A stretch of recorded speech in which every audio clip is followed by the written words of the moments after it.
What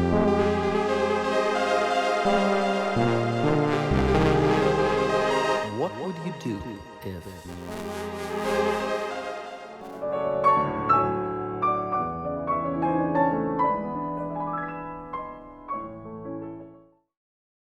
Hi, welcome to Creative by Konstantin, where we give you life hacks from music's best.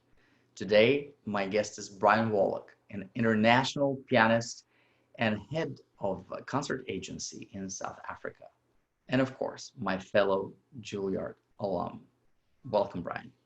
Thanks, Konstantin. Great to be here with you. It's wonderful to have you. So, and very unoriginally, I like to begin from the beginning.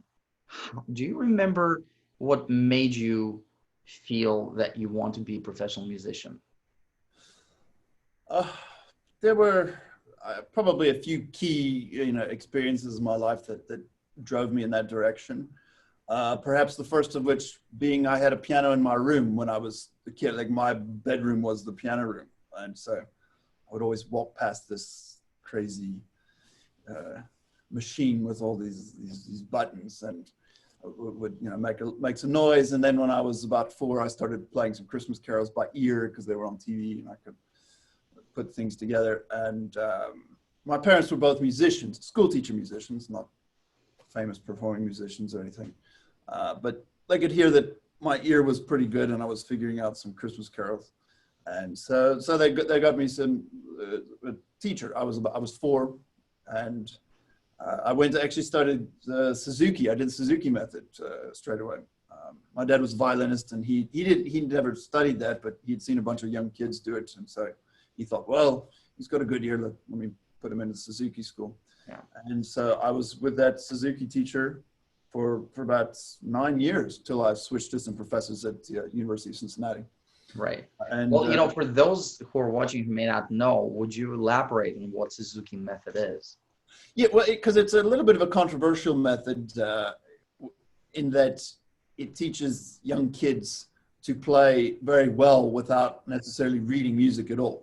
And one of the major premises of the method is that they think they can get children playing at a very high level without the intellectual rigor of reading basically a language. And it works to on many levels, because you can get 3, 4, 5-year-old kids who certainly can't read or write English or Japanese or any languages, but they can play amazing things that they would never be able to read, in tablature or in musical notation. So they just use the ear, and it's a big ear training school. Listen to the tape every night, and you imitate these sounds, and your teacher copies these, and the parents are very involved. So the drawback or the limitation of the method is, I think some of the strict Suzuki teaching does not teach kids how to read. Right. This happened in my case a little bit. I was always playing a much higher level than what I could ever read. So I was lazy to read what I did. And luckily I had parents as musicians, so they could come and show me how to do things. Right. Even with my own kids now, it's just, I can sit there and rack my brain trying to watch them figure something out. And then eventually I'm just like, just do this, play like this. And then they just hear it, and it's so easy, it's probably lazy teaching, but you can just show them much more quickly than they can figure it out. And I mean, I had a little bit of that. My teacher did teach me how to read, and my parents made me read music as well. But it gets you playing technically quite proficiently at earlier ages. And that's the method that I started with. Yeah. Well, it sounds like not only is it effective, obviously, but I think the important thing is how do you segue out of it when you get to be of the capacity to learn the language of music as written, because obviously without it, the challenge is immense. Sure. And it was, it took me a little bit longer to read because I was lazy. I mean, I trusted my memory very much. So for me to learn a piece, it was great for my memorization skills, but because my reading wasn't absolutely to the level that I wanted it to be, or that maybe it should have been, I would memorize quickly. So to play things, I would just sit there and memorize it very quickly instead of using the reading. So that came around a bit later.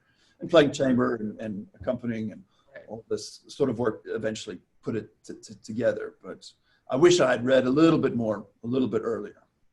Do you feel that it sounds like your memorization skills are pretty great? Do you feel this actually enabled you to develop early ability to memorize and store a lot of musical information easily? I think so. And I think in that way the method is good because it puts you, a lot of times you're so young, you don't have these inhibiting stage fright factors. A lot of times as a small kid, it's not a big deal if you fall apart or you have a memory slip or anything like this. So you get out, you use your memory, you learn to rely on it quite a lot. And I did. I mean, that's how I played from when I was 4 or 5. And you used your memory a lot, and you rely on it. I mean, I relied on that much more than using the music. The music for a long time was a big distraction because you were looking up and down, and it was just, I'm just going to memorize it. And it does develop that core skill that pianists obviously need to have. Well, it's interesting because it's almost the reverse of of the experience that everybody has with stage fright as it relates to memory, because I think a lot of the stage fright truly is rooted in a fear of forgetting something. Well, yeah, eventually that does come. I mean, once, it's not like you had a perfect memory or something. And eventually, I think later in my teens, I had a good couple of memory slips on stage where then you think the world has just ended and, life is going to cease to exist.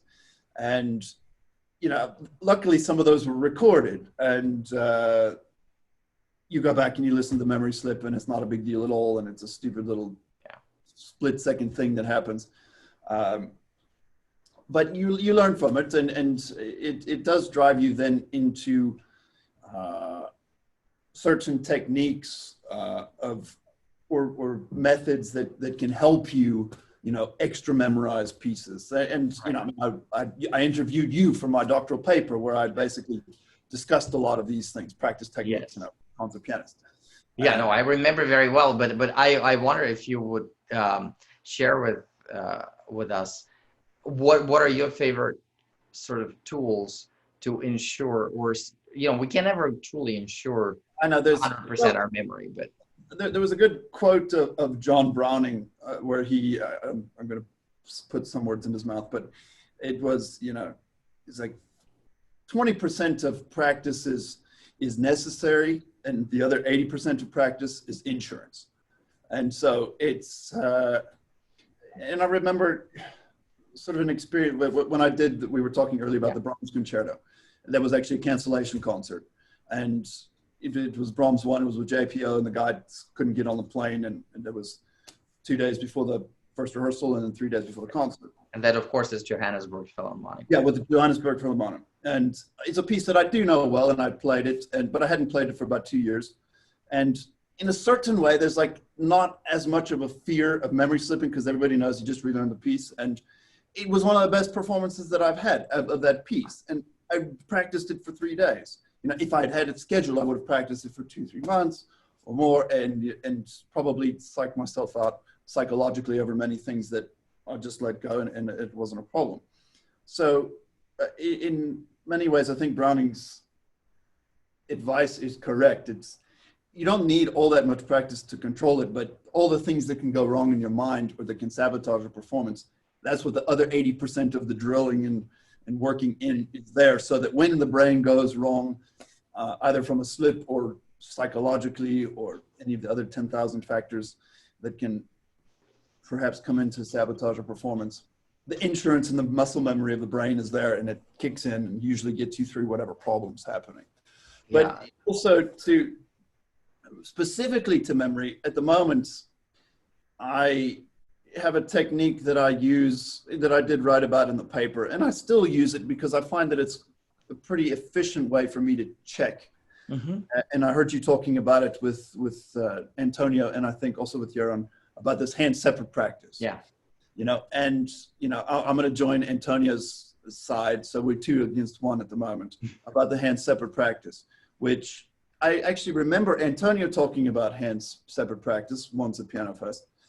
And he I believe, I'm almost positive it was Antonio. And he said he would sometimes occasionally practice an entire piece through just the left hand. And I thought, wow, that's interesting. And then I was still sort of a student at that point. And for a little bit, I got obsessed with doing that. And so I would really practice an entire piece through. I was even playing the first Schubert Impromptu, Opus 90, which is like 12 minutes. You know, half the time it's left hand, blah, blah, blah, blah, blah, blah, blah. Yeah. And I got obsessed with thinking about voicing the left hand and doing different things. Again, going into the whole polyphonic listening of why hand separate practice, I think is very valuable. The way you can listen and shape, it's just more isolated if you're working on one hand at a time. But there's 1,000 musical reasons which I think it works, but also just practically the memorization principle that comes from practicing. What I do is not so much hand separate practice now, because it takes too much time. Even like that impromptu, to play it once with left hand and right hand, you've wasted half an hour. Not wasted, let's say you've invested, but it's not necessary. So what I do is I'll make sure just to, like maybe once a week, I'll play a piece and I'll just watch the left hand while playing both. Right. So I'll watch the left hand completely so that there's nothing I've ever seen, because often I will find like a memory slip's going to creep in, because you're going to see something in a performance, because we're always more heightened and aware in the performance that you've never seen. Suddenly you see this angle or this look of this chord, and it's like, is that what it really looks like? And it just throws your mind off, and you're stuck. So I really watch all the shapes of it so that I'm not going to see something in a performance that I haven't seen. And you still find things in performance that you've never really looked at, but it gets rid of a lot of them. Yeah. Once play through, once watch the left hand, watch the right hand, you know.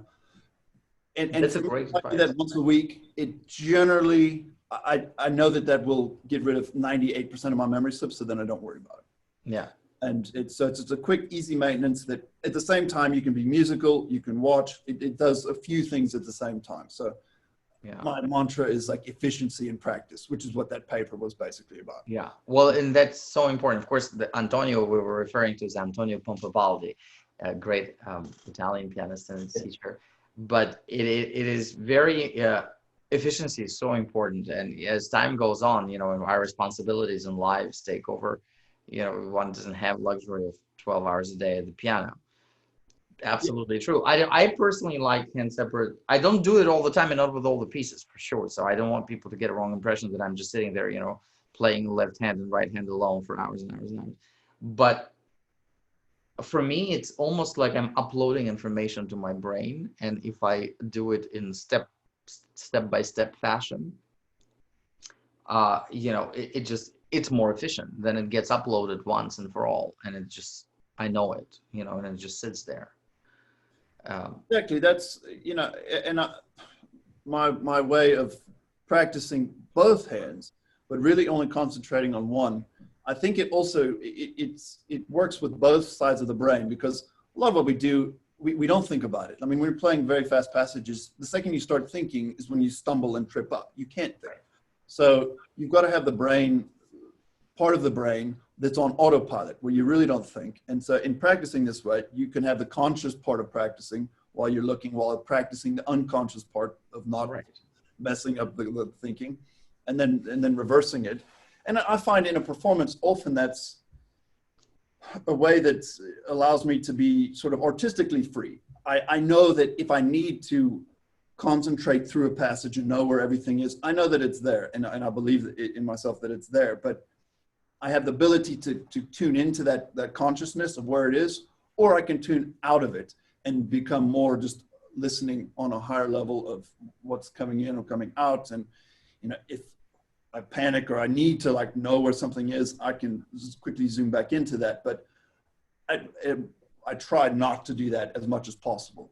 Well, maybe a few minutes of a performance, I know that I can look at everything and consciously do it because you're panicked and you need to get through it. But as fast as you can, you try to get out of that micromanaging sound way of thinking and move into the just expressing and listening. Absolutely. The state of flow, right? That's when you're a catalyst.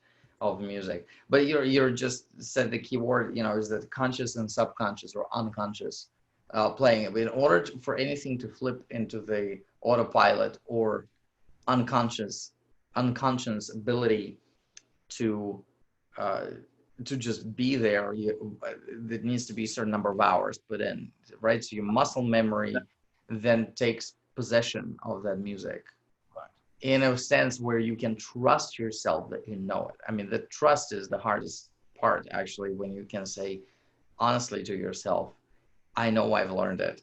I know my body knows it. And then now I can really channel the greatness.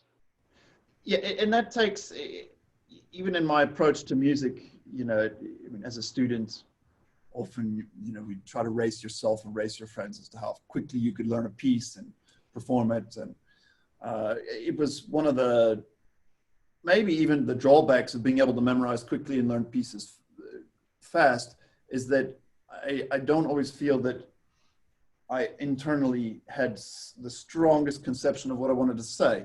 So I had to think, or I was on a lower level of expressing what I wanted to say than what I needed to be.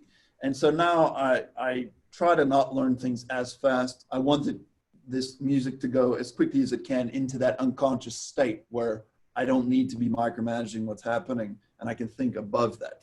And there's no magic recipe for that.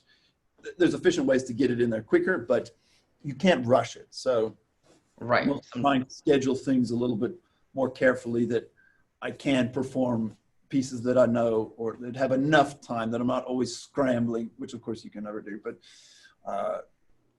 just to really be able to give a satisfying artistic performance of something, it just takes time. Yeah, no, absolutely. It requires time. It simply doesn't work when it isn't. I mean, I remember, when I was during my competition career, I was learning so much repertoire all the time because there are kind of two schools of thoughts, right? You always play something that you know best. The danger is if you do a lot of competitions is that you end up playing the same pieces over and over again. And so if you need to develop artistically, you're saying to yourself, well, I want to, grow. Therefore, I'm going to learn a new sonata and a new large form piece, whatever, all the time. But then you're constantly playing new stuff in a competitive setting. So it creates a lot of stress. And it kind of creates a fast food of music production kind of thing, where you just slap it together as best you can and just hope for the best. Well, it's interesting you say that because I think that's one of the mistakes I actually made in my competition career as a student was exactly that. I'd been warned that, you don't want to be this competition prancing pony that goes around with the same program. And we've seen people do it left, right, and center. There's a good reason why people do it, because they're trying to go to that state where they don't have to think about this and it's a seasoned performance. And I so went against that I was always taking new programs to competitions, often entirely new programs, which is just so stupid. I don't know what I was thinking. I learned a lot of pieces, but they weren't absolutely on the top level. And then I would say I didn't win, or I'd only get to this round of the thing. And I would think, it's the wrong program. Let's start all again. Then you start a whole new program again. And I did that many times. And it gave me a lot of wonderful repertoire, but I just needed that extra little time, the extra 6 months. So now if I was to advise somebody, I would say, get a program ready the year before, use it for a year, and then get rid of it. And I also didn't trust the maintenance practice. Once if you know a piece very well, you can maintain it quickly. You can play it once a week and it's there.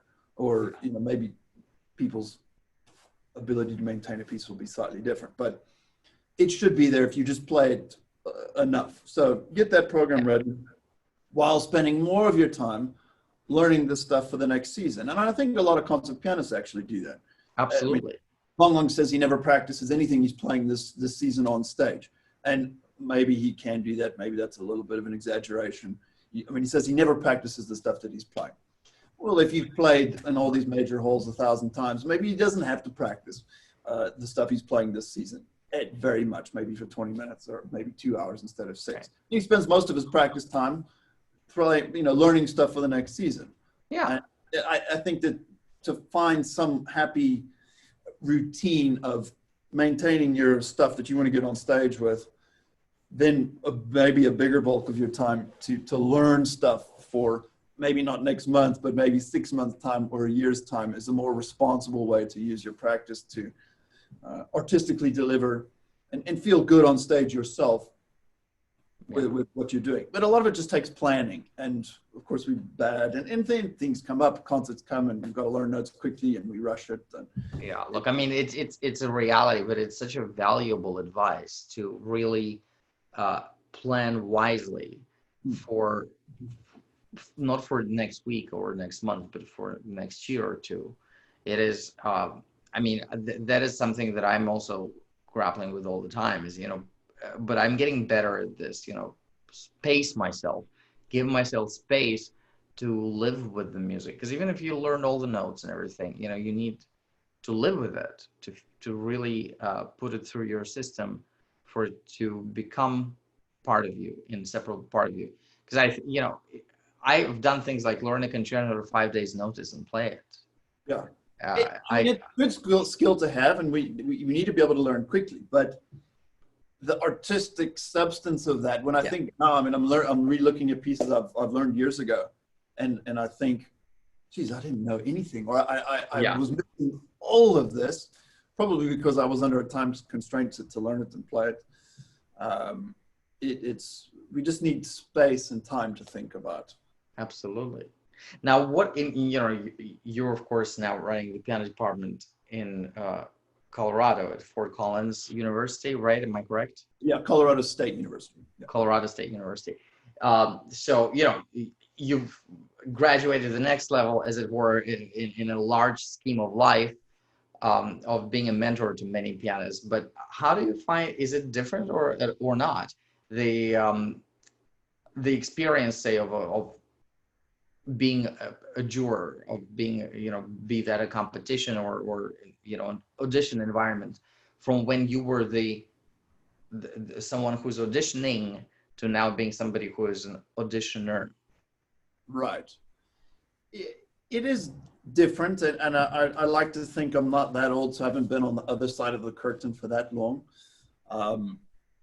But it is interesting to hear what comes through in auditions, especially if you're listening to big competitions, pianist after pianist after pianist, like, well, what is it that transcends or grabs you as a jury member or as a professor?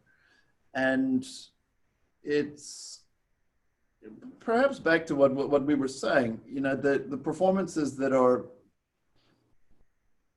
uniquely showing an artist in their own light, that perhaps are not conflicted by technical issues or self-doubt or things like this, which takes those seasoning performances and being, let's say, prepared. What makes a performance stand out, and listening for that. What I like to think about, and remember Jerome Lowenthal always talking about it in the lessons when he was describing what is he looking for in competitions. And it's exactly this: who is making something alive on stage, who is interacting with their sound on stage. Because most people, because we practice so much and we play these things a million times over, so that we're quickly become over prepared, that we become little robots and we just get out there and try to hit it as successfully as we can. But to really interact with our sound and listen to it is something that's what I want to hear, more than perfect playing or more than anything like that. I want to hear somebody that's having a conversation, maybe with themselves, and listening. Okay, the piano's here, I'm responding like this. And in my own practice, in my own artistic expression, I try to find 5, 10 different ways of flipping a phrase, so that you can have that improvisatory relationship with what you're doing. Because I think if you get locked into too many specific interpretations, you quickly become a copy of yourself, and it's not genuine. So I'm looking for somebody who who has the ability to do that, to listen. And some people just don't, or they haven't found it.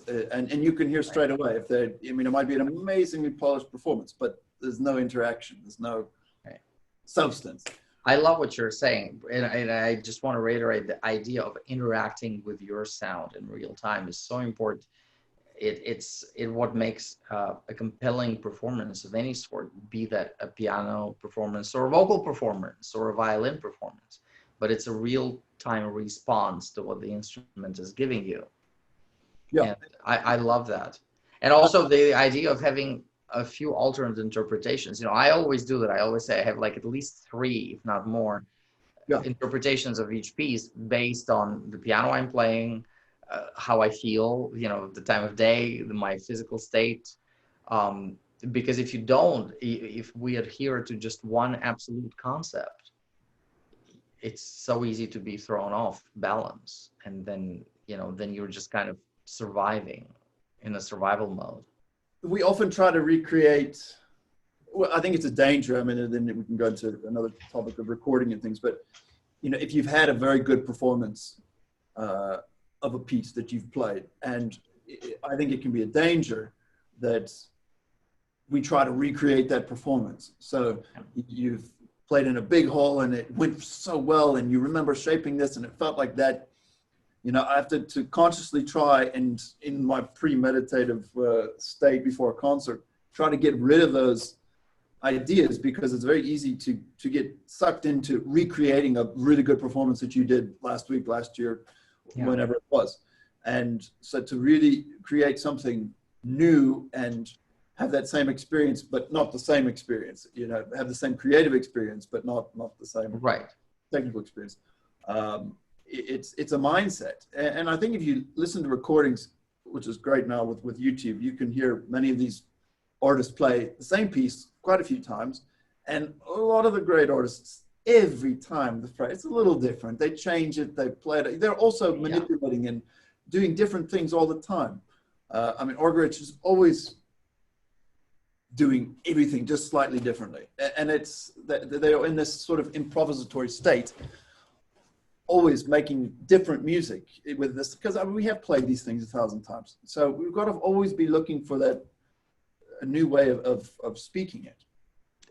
New way of speaking it is another wonderful soundbite. Absolutely. Because, you know, we all know how it goes. And the moment that this, oh, I know how this goes, thought seeps into your or audience's mind, that's where you lost them, right? So, because nobody should ever know how it goes. It should always be a process of discovery. Exactly. And that's the hardest thing, actually, in a way. It's really hard. I mean, to sit in that moment, and I mean, I think that a lot of stage fright and all these things get sorted out in this kind of mentality as well. If you can really just concentrate on that split second of what you're creating, not worry about the 10 notes you just missed and the 45 notes you might miss coming up, and just worry about this. I can only interact with this probably half a second of time that's just about to happen and what's just come before it, and just sit there. Sounds so easy, but it's almost impossibly difficult. To only sit in that small window of time to create sound. It kind of gets rid of the fear of what's coming up and the irritation of what just went wrong. And if you can get into that flow, I mean, which we mentioned earlier, and just express in that split second of time, that's rids most problems. Yeah, well, you know, I was watching the other day, a wonderful Renee Fleming is doing these Music and Mind webinars on Tuesdays on her Facebook.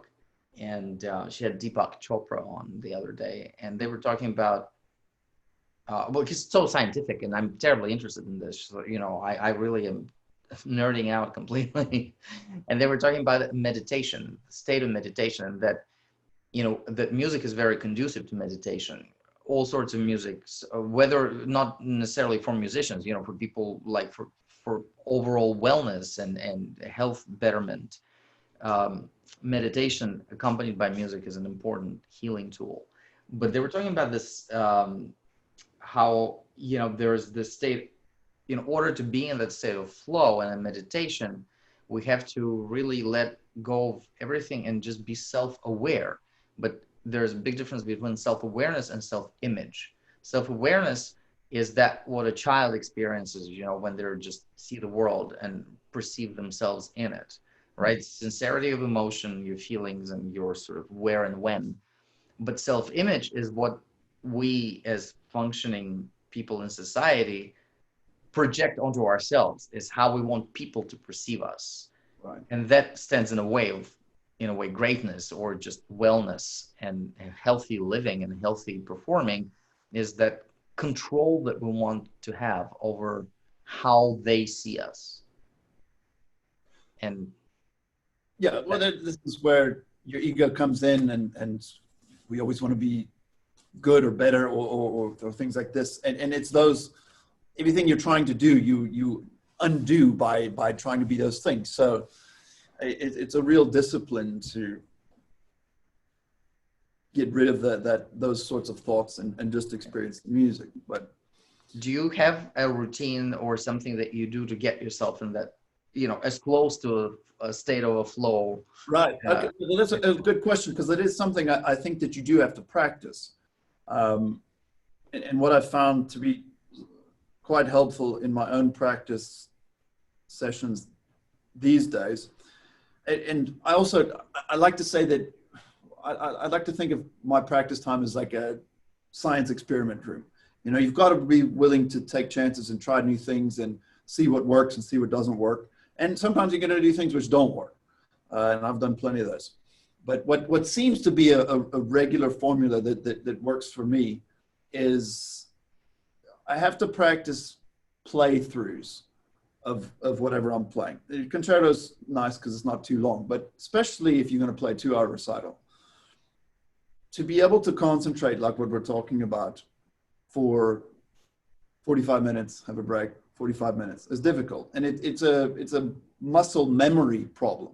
So if we're always just practicing not in a full state of concentration, which I think is very difficult to do when you're tinkering and practicing this, you know, then you take a drink of coffee and have a split second break. You know, we break up our practice all the time with lots of interruptions. But to start a piece and play it through, practice an entire half of a concert, I find that really helps, especially with longer concerts, to develop the mental strength to sit 45 minutes and be in that state where you're not judging. And also to test, you know, in that 45 minutes, which I'll do, I will throw my own little obstacles in the way. You know, I'll deliberately play something wrong or make a big mess up and try to absolutely forget about it. And I know I've deliberately done it, but you have to, because these things happen in real life. And I've sabotaged and train wrecked, maybe not on a bad professional level, but many performances which could have been better get sabotaged by that one stupid note, one little slip, one thing that I wanted to micromanage and not have there. And that little thing will trigger a whole series of other little things that just irritate and ruin a performance. So my approach to going into any concert is, one, to have practiced being in a very concentrated state for long periods of time so that you've just got the mental capacity to do that. It's hard to concentrate nonstop for 2 hours if you haven't been practicing it. That's so true.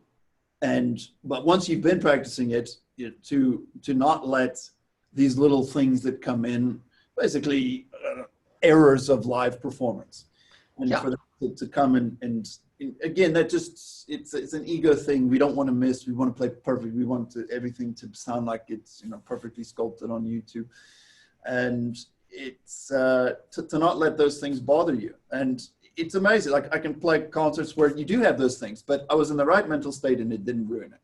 You know, I can go back and listen and think, "Whoa, well, that was a bit sloppy. Oh, this was," but I was in a great state. I was just enjoying it.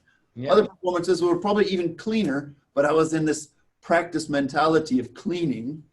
That's where I wanted to go with this too. So you practice the 45 minutes of just being able to concentrate, but also the mindset of practicing versus performing.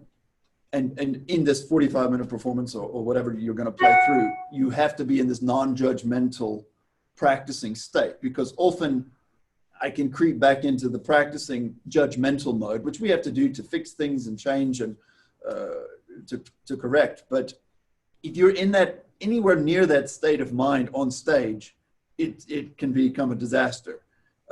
Just because you're not going to be there, you're going to be criticizing the whole time and thinking, oh, why did I miss that? Why did this go wrong? And for me, I can easily fall into that. So I have to really prepare to not be in this self-critical practicing mentality, which for me is helped by doing these playthroughs where I'm just expressing, no matter what happens, you just play and you enjoy it. You've got to practice actually enjoying your music. Right. That is so valuable, and I love it, to practice enjoying your music and to practice long stretches of concentration as though a performance. Do you ever practice the interpretation, like the acuity of mental impulse? Well, to practice the interpretation, often, if I'm playing a recital in a week, maybe I won't schedule, but let's say I do 3 of these long playthroughs. In those longer playthroughs, I'll experiment with the various different ways I'm going to phrase things. I might try to play something faster one time. I might turn phrases this way that time. I try to, again, experiment and just be free so that, again, you have that live spontaneous performance ability. If you don't practice being free, and in the practice room, you can take even bigger chances. You can play even faster, you can play even slower, you can play louder, you can exaggerate, but there's always some magic about the performance, that when you're exaggerating in a performance, or when you're doing something new for the first time in a performance, somehow it can just be even more inspiring to yourself and then to the audience, and it all sort of trickles down. But you have to practice at least the semblance of that in the practice room, where it's very scary to do that on stage. Absolutely. Well, I've been for a few years now, really, I guess practicing interpretation is the wrong term, because you can't truly do that. But, in creative, as I was getting into, my concept of narrative musicianship, finding those narratives and where the pivotal moments for those characters are. And those are usually the heartbreak moments, right? There's always a drama, there's a conflict somewhere. Yeah. And sometimes I feel like, oh, this would make such great reality TV, because I'm sitting here, alone in my apartment practicing, and I'm crying up a storm. the tears are running down, because I'm trying to get into that zone, right? So I'm finding it and I'm reacting to it, but it looks, I'm sure, from the side like I'm just having mental breakdown. While I'm trying to find that, create a neural path in my brain to my heart, so that once you discover that, then you can go there when you need to. Sure. I've learned a lot from just a few conversations about, your experience with acting and how you would bring that into the way you phrase things. And I've used that a lot, actually, when I do these playthroughs where I'm experimenting. I remember you saying, take the most saddest, darkest moment and put a smile behind your face and try to put something happy behind it. Or as I say, play the happiest passage with sadness. And just trying to mix and match these different flavors and emotions that can create different emotional responses in the ways that we can express art. And, by that experimentation is where I think we find interesting little recipes to deliver something different. Yeah. It's so important that pianists did more. I've never taken an acting class or experimented with that, but I think we would all benefit from the ability to do this and go and physically be a different character, because that's what we're doing in this music. Absolutely. All our music is completely different characters. And so the more we are able to perhaps do that in real life, which I think I'm a terrible actor and I can't do any of this, but I'd probably be better at doing it on stage if I could learn how to sort of do that. Of course. Look, I believed in a biased way, because I have had that experience, professionally doing it. But I think acting should be a required course at a conservatory level. And that's why I've created narrative musicianship as the course designed for musicians, but it's really kind of an acting technique plus some neuroscience, cognitive science. How do understand how our brain learns things so that we can teach it better and then use it. But absolutely, we're storytellers. You know, music is telling a story. Exactly. I mean, And what we do is drama, you know, with sound. And the more skills we have with that in real life, probably it's going to translate somewhere into what we're doing with our hands as well. and it helps to get past into that flow zone, you know, to get to the stage where you want to be, Yeah. where you're not judging and self-controlling as much, but you're kind of controlling a larger narrative, like a larger picture, right? You're controlling the emotional impact of what you're doing as opposed to like tracking every note. Right. I mean, I don't know if, I'm sure if you would like to share some anecdotes, but like I had experience playing Rachmaninoff third, which I played many times. And I, you know, love and know the piece. I've learned it early on in my life. I mean, I was in my late teens, and I'm used to listening to some things in the orchestra during that midsection and the second movement, you know, with a lot of passage work that my body knows. But I sit there and I'm listening to the orchestra into the woodwind section playing what they're supposed to be playing. And then one concert I was doing, and I didn't hear woodwinds. I don't know whether it was the location of them that didn't carry over to me, or whether somebody flubbed something. I just didn't hear one line of three notes, and it threw me for such loop that I just took the wrong exit in my passage work. And then I remember sitting there thinking, I cannot believe this is happening to me, because I know this. Like, I remember thinking it. Yeah. And then I remember watching my hands find their way out of it automatically. And then I, furthermore, afterwards said to the conductor in private after the parties were over and everything, I said, look, I'm so sorry about this, you know, for that little slip. And he said, what slip? And that's when I realized, you know, for the most part, it's so minute that nobody really even registers it, not even the musicians you're working with. Oh yeah, these slips where we feel like, you know, again, the earth has stopped and life is going to fall apart. Luckily now, because so many things are recorded, you can go back and listen, and it's never nearly as bad as you thought it was. Yeah.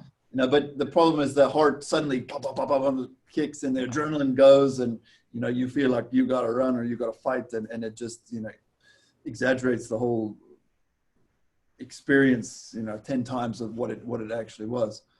And it just takes experience to again, not let those silly things rattle.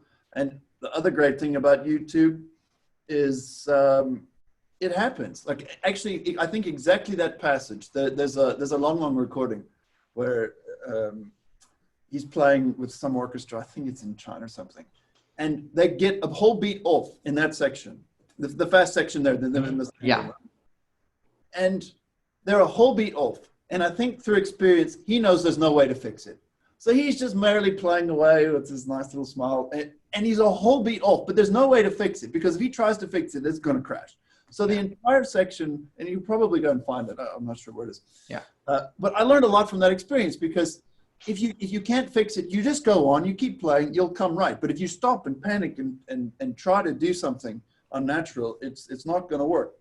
But he plays that entire section. They're both a beat off. And there's, you would never know. I mean, maybe he was dying inside too, but it sure doesn't look like he's dying, because he's just busy smiling away and playing, and it all sounds wrong. But that's how he got. Well, that's one of the beauty of live performance. That's what I'm going to be YouTubing when we're done talking. But that's pretty cool. Now, on an entirely different subject, for a number of years, many years, you have run one of South Africa's leading legacy concert agencies. What is it like to be a very busy, internationally performing, successful pianist and essentially an agent at the same time? Well, yeah, I mean, these days, I think with email and Skype and video, it's very easy to do communications. I mean, back in the day when you had to handwrite letters, or you had to fax, or you had to do all these things, it could be tricky. But now communication is so quick and so easy that it is possible to organize administratively a lot of things pretty quickly. That I mean, you would think that would take a full-time job, but it doesn't. It's something that you can. I was able to manage sort of on the side. There's days when it takes a lot of time, and there's many weeks when it doesn't take anything. But it's, I think, something valuable for many musicians to look for eventually is something like what I had in South Africa, or organizations that they can help get involved with that can bring them exposure, give you something to offer back to other musicians and people. And I don't want to sound ugly about trading favors, but the more that I sit on this management side of what happens with concerts, it's how the music world works completely. It's, this person, they invite you to this festival, they invite back. Obviously, hopefully there's a very high level of artistic integrity, and you like this person and they play well, and I'm not just inviting you because I'm going to get a concert out of it. And however, this is how a lot of the music world works. And just as a practical tool for any young pianist, I would say, as soon as you can associate yourself with something that you can offer something back to your colleagues, because as a pianist, we're often in the begging business of, can I please have a concert? And there's nothing else I can do to help you. I just want a concert. For you to be able to offer something back to your colleagues, to give a concert back to a pianist or a violinist, or, this is where chamber music, I think, is so important, because it more easily leads itself to inviting and playing with colleagues. So it's not just necessarily promoting yourself, but you can bring in colleagues that you're going to play with, and they like you and they can invite you. And of course, all the wonderful skills that come with being a chamber musician, I think are incredibly valuable. And I'm so happy that this sort of mystique of chamber music being for lesser pianists is completely gone. It's well, I mean, that's an absurd notion. Mostly gone. I mean, I've learned as much from playing chamber with people, perhaps even more on a musician level, than I did with solo experiences.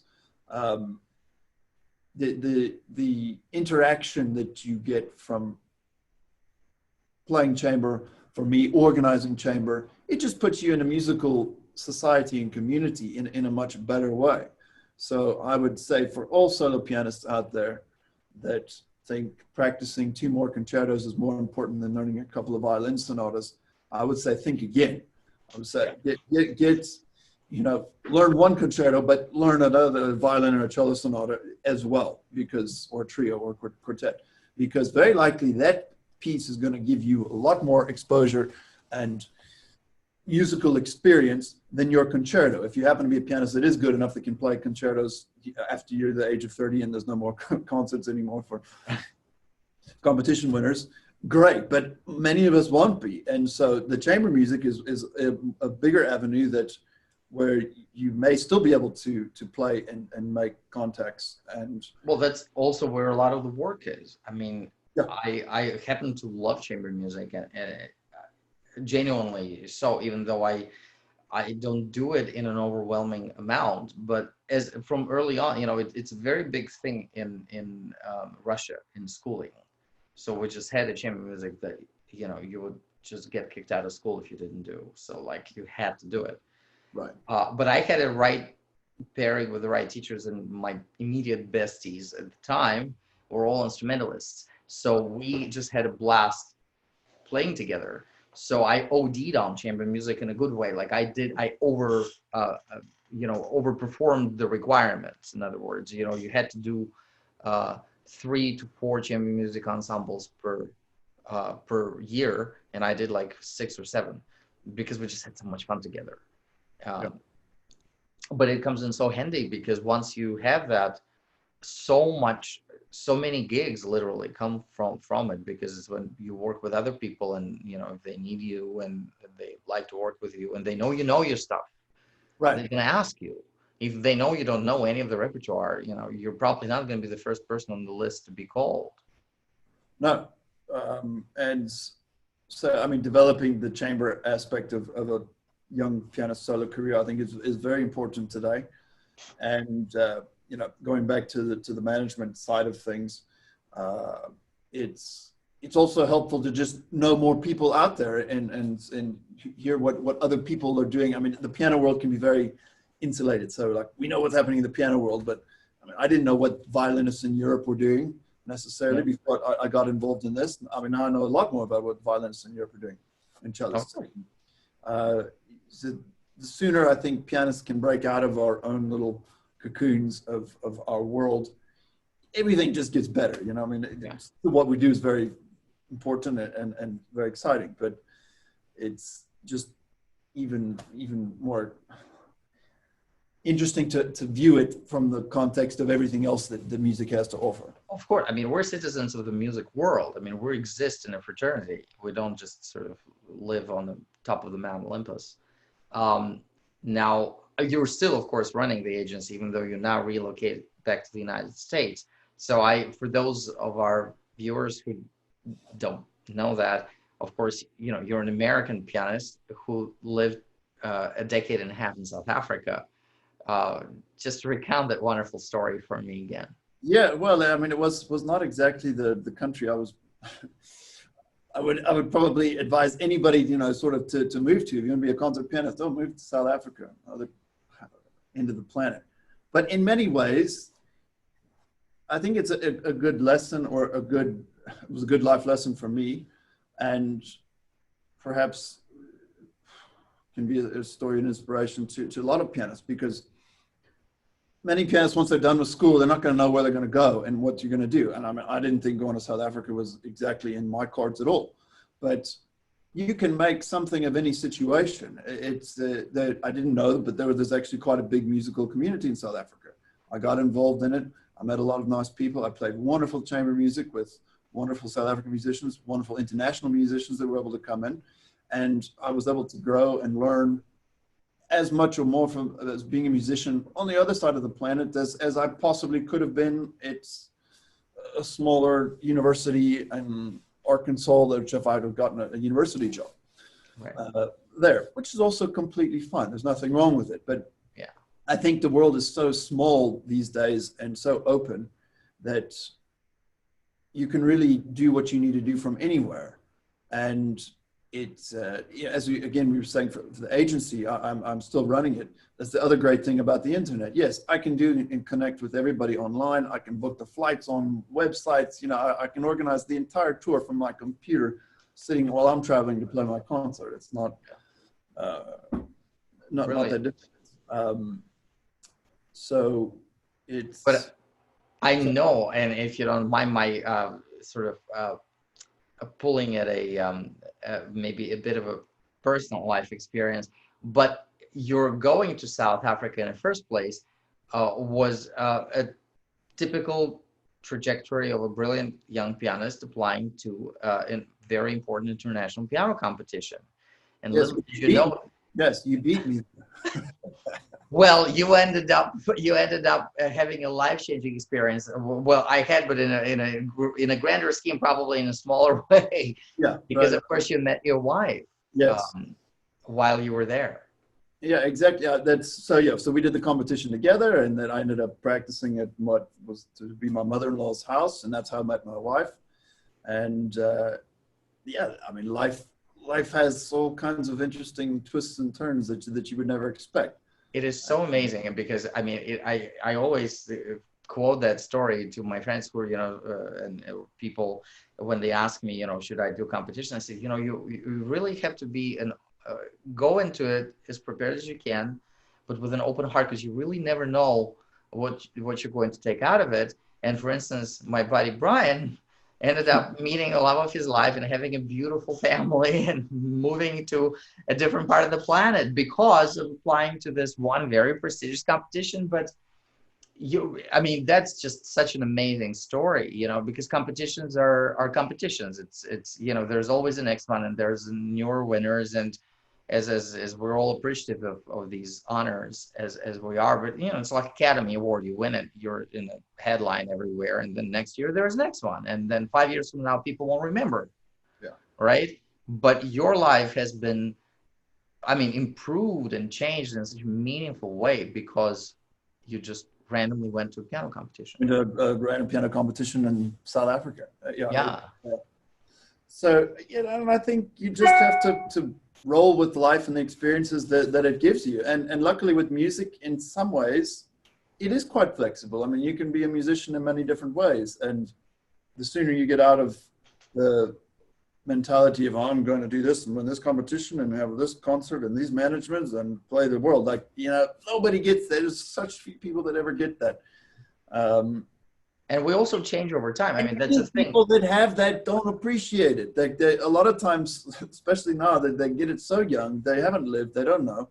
I'm not attacking them at all. They're all, many of them, fantastic, unbelievable artists, and they deserve everything what they're getting. But it's also a very different life to sit in a hotel room all the time, travel all the time. It's you know, I've got a wife, I've got 3 kids, I've lived life, I've seen many angles of life. And yet I'm still very happy I can teach the students that I want. And now I'm playing a lot. Well, not compared to, I mean, people playing 100 concerts a day. But I mean, I play a lot, so I'm able to still practice half the day. And I'm just very blessed to have all these different parts of my life that I think are very valuable. Look, it's life and work balance is something that I don't think is taught to us as you know, professional classical musicians at conservatories. You know, we all talk all the time about professionalism,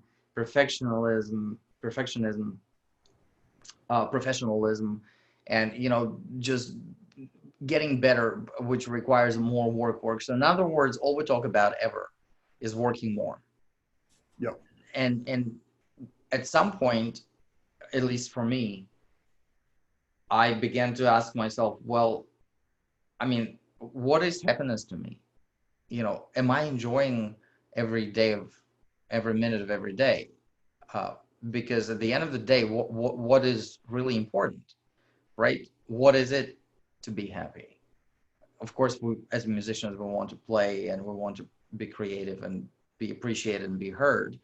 But do I want to just work nonstop all the time? Or do I want to have an ability to, you know, smell the flowers and just slow down and you know, you have a large family. I mean, you're a dad, and I'm sure you have all sorts of responsibilities, like looking over homework and stuff that, you know, people like myself who don't have children don't even imagine having on a daily basis. Yeah, look, it makes me value the time that I do have at the instrument. You know, it's also, which is why I'm interested in efficient practice, because I just don't always have all that much time to do the work I need to do. But it does help me appreciate how great music is, and that I do love what I do, and I love every second of whether I'm teaching or whether I'm playing. I mean, that part of what I do is just a real blessing and a gift, and I'm glad that I pursued it, even though I'm not rich and famous from it. Well, you are. It's a great. It's all a matter of spectrum. Everything's on sliding scales, you know. It's and I don't know if with my kids in my life, I don't know if I'd want to be that concert pianist playing 150 concerts a year. But it's, you know, we just have to take what life gives us and work with it. You got to interact with it, just like you do interact with sound in life. I mean, you have to interact with the circumstances we've been given and make the best of them. And I think if you do that and you've got a positive attitude towards it, you can spin any situation to your benefit and make life work for you. Absolutely. Now, pivoting away from that, but back to your family. So are your kids musical? Do you encourage them? Well, I lightly encourage them, probably on the side of way too lightly encouraging. You know, I mean, they were very busy in South Africa. It's a nice setup because there's so many things kids can do there, from all the different sports, to horse riding, to the after school clubs. And my kids were involved with everything. They did drama, they did horse, they did tennis, they did, so the practicing was a little thing they did, but they were often more involved with other things. So they haven't taken it completely seriously. And I haven't wanted to push them that hard. I mean, my son is, at the moment, he can play I mean, he can play like Bumble Boogie and Flight of the Bumble, and he's practicing a little bit more. But I really want him to play it because he wants to play it. And I don't really want him to be a concert pianist and to go and do that because it's very difficult. He hasn't shown some great love for it to go that direction. So I just want him to enjoy it and be able to appreciate what he can do. And he can play to some level. My daughter also plays, and we'll see. I've got a 5-year-old now, so I'm not sure how well he's going to sit at the piano and practice, but who knows? Maybe he'll be the best one of them. I don't know. Right. But I just liked him to like music, appreciate it. I will make them practice to some level to have some sort of competency at it. But I'm definitely not going to push them into a career in music unless that's absolutely their life's passion, and that's the only thing they can see themselves doing. Yeah. No, look, I mean, it sounds like a very wise and informed parenting on your end, because a lot of musicians really kind of condition their children to follow in their footsteps. Yeah, I mean, in many ways, I feel like I could help them so much more. That, I mean, I know a lot about the business and what happens in it more than my parents did. So I could perhaps help them on some levels, but if they're not super passionate about it, I'm not going to push it. And I haven't seen them be that passionate about it yet. So they're young enough. Enjoy it. They can enjoy it, and we'll take it a day at a time. Yeah. So now, I always like to ask these short questions with simple answers, as it were. But what's your favorite book? Ooh, boy! Oh, now you're gonna catch me. There's no wrong answer. What's that? There is no wrong answer. There's no wrong answer. You know I'm not gonna put a specific book on it. What I want to do, I love history. And I love studying, at the moment I'm sort of studying the ancient Near East histories of Egypt and Mesopotamia and sort of the Greeks and the Romans and everything that came in. And I just find knowing history is incredibly beneficial in being a human being. In understanding, even with all the craziness which is happening now politically in the country, a lot of times people are reacting to things that are there or aren't there, or situations that have happened in the past that we can learn from. But a lot of times historically, people don't know what happened or refuse to look at things that have happened. And so I think being a student of life drives me to read and study and learn outside of music as much as I can about philosophy and history and religion, even like what do the religions say, what do world religions say, and how do we sort of try to become the best human beings, which in our profession can very much come out. Like, many professions, you can be a great human being or a terrible human being, but you still be a great doctor or a great accountant. But somehow, if you're a really nasty human being, maybe there's some great artists that are nasty human beings, but sometimes you can really just tell, like, there's a genuine, great artistic soul there. And sometimes when people aren't like that, it shows in art. Like, you can hear if somebody's a real. No, you're right. I mean, we're in the business of transmitting energy. Show our humanity in a way that many other professions don't. So, and we're much more exposed that way. So absolutely, knowledge is power. I couldn't agree. Look, I'm reading right now, by the way, I think you'll appreciate it. There's a wonderful new biography of Konstantin the Great. No pun intended. Yeah. People always laugh when I say I'm reading this book because they're like, of course you're reading it. But no, I'm not reading it because it's about me, but it's about the Roman Emperor. It's amazing. It's so well written. And I'm 3/4 of the way into it. It's just a page turner. It's great. Yeah, no, I mean, that area of time I've recently gotten very interested in, and the amazing things that were happening 2,000 years BC all the way through, and how much of an unbelievable situation and civilization existed at that point, which we don't, maybe you touch on it in history for like a week or two. And how advanced they were. We all think that life before cell phones was just Stone Age. But no, I'm doing Egyptian history at the moment, and I've recently gotten into podcasts too, so that's chowing some of my reading time. So, I'm doing a really interesting Egyptian history podcast. Oh, well, tell us about it. I want to listen to it. You can check it out. This is the history of Egypt.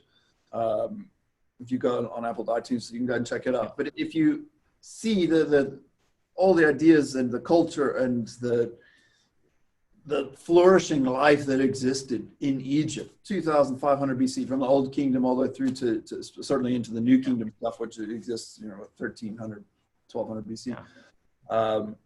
It's just fascinating, this whole world of existence, which was pretty high level. We still go to Egypt and look at these unbelievable things which are surviving 3,000 years later. That was really old. We study our European history and our pieces of great masterpieces, which are 200 or 300 years old, and that's nothing compared to this 2,000-3,000-year-old history of these people. So, have you been to Egypt? I was there for 12 hours once on a stop through to South Africa, and I was able to get out and check out the Giza pyramids, and I briefly walked through the museum, but I couldn't. I hadn't done this history research, so I saw 1,000 pharaohs, knew nothing about anybody, who they were, knew the few famous people I'd heard of, but I would love to go and spend 2 weeks there now. Oh, you will. I've been there actually 2 weeks. Right after UNISA competition, actually. Okay. So with the prize money, I took my family on vacation to Egypt. Yeah. And we camped out there for, not literally camped, but we spent 2 weeks there. And it was kind of an amazing experience, honestly. It was just almost an epiphany kind of an experience, because I haven't, that was the first time for me, and to go through the pyramids and the Hatshepsut temple and the Karnak. I just had this deja vu, like I've been there before. I know it sounds totally wacko right now, but I was shaken by it in a good way. Yeah. Like, it's so remarkable to see that we, the humans, have done this all that time ago, and it still stands. It's just incredible. So everyone should read up on history. The more the merrier. I dodged your question, but that's I love it. That's a wonderful answer elaborate answer to a simple question, but it's that was not a quick answer. Sorry. Yeah. Oh, well, you know what? As I said, there are no right answers. There are just interesting ones. And what would be the recommendation you would give to a parent of a music student? Well, I think every case is different, but let's assume the student is quite talented and might want to go into music. If they are super talented, that's a tricky question, because there's so many factors that can affect it. But obviously, if the kid's talented and wants to do it, they have to love it, and they have to be willing to give everything to it. And as a parent, I would also perhaps, in these situations where you have talented kids, often there's a very ambitious parent behind it. To just tell them to back off, nicely, but they really need to let the child discover if this is something they want to do and it's not something that the parent wants them to do. That's perfectly reasonable. That being said, there's always this fine line of, in my own experience, my parents were they made me practice my little bit a day, but when I got serious, they never made me practice anymore. So I did it on my own. In some ways, I wish they had made me practice a bit more, because maybe I would have had a bit more proficiency earlier on. So there's always this line of how hard can a coach, let's say, not even a parent, how hard can you push them before they hit breaking point? Right. And every kid's different. There's a lot of serious coaching in the Asian world. I think also in the Russian world, from parents that push their kids. And the ones that can survive it are unbelievable, because they've had the discipline, they've put in the hours, they've done it. And if that then translates into something they want to do as themselves, they've just got an even bigger palette and support mechanism to make this work for themselves. If a kid who's let's say almost Western European or American kids, we're a lot more distracted with so many other things, video games and sports and all these things that are distractions. You know, for a kid like that who's probably way too late to technically get proficient at an instrument to have any kind of chance to compete on an international level, I think you'd have to be very wise in your judgment as to what their possibilities and capabilities are, and not waste parents' time. You know, if it's not going to happen, just be honest and say, listen, he can practice, but send him into to something that's going to make him some money. You can buy a piano one day and enjoy it. And often I'm in that position. I mean, very rarely do you find a kid who's really good enough that you would say, okay, you need to go and study music. Most of the time they might be good, but are they going to be good enough to do what we do and to weather the storms of all the things that we have to deal with? Maybe not. Then just check out the other possibilities and make sure you're not going to miss out on something. Right. Then what would you then, well, you kind of answered it already, but what would you say to a music teacher, let's say at a, you know, higher level, like when they're already college and they've committed to a life in music?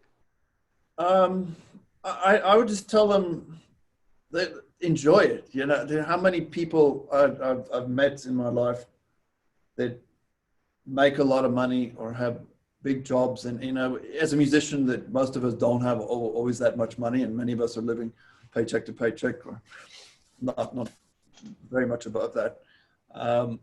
We always think that there could be this bigger dream of having money and being happy with life out there, and I don't think so. I mean, so many of the people with the money, they're not any happier with it, and most of them hate their jobs. They work very hard, and they're not in something they really love or they really believe in, but okay, it gives them a lot of money. You know, I think we have to appreciate every day that we love what we do and that we're happy to create art on the smallest scale in a studio, or if you do get on a stage and play for 100 people, 1,000 people, 5,000 people.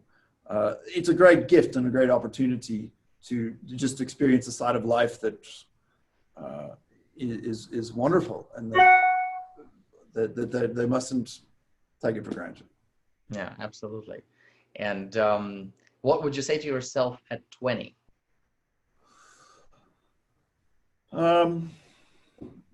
What would I say to myself at 20? At 20, I would have said the advice that I gave earlier. I would have said, go play more chamber music. Because I got into chamber music later. You know, I was the typical, oh, let me learn more concertos. Let me learn more solo repertoire. Let me do all this sort of stuff. And I did miss out on the chamber element until a little bit later in my life, because I did have those shutters on thinking, oh, solo pianist.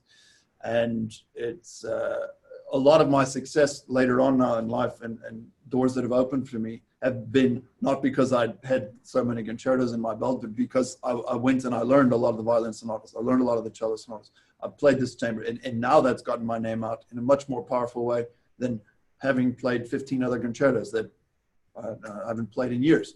So I would say play more chamber music. That's an excellent advice. Well, thank you so much. This was a fantastic conversation. Such a pleasure having you on. Thanks, Konstantin.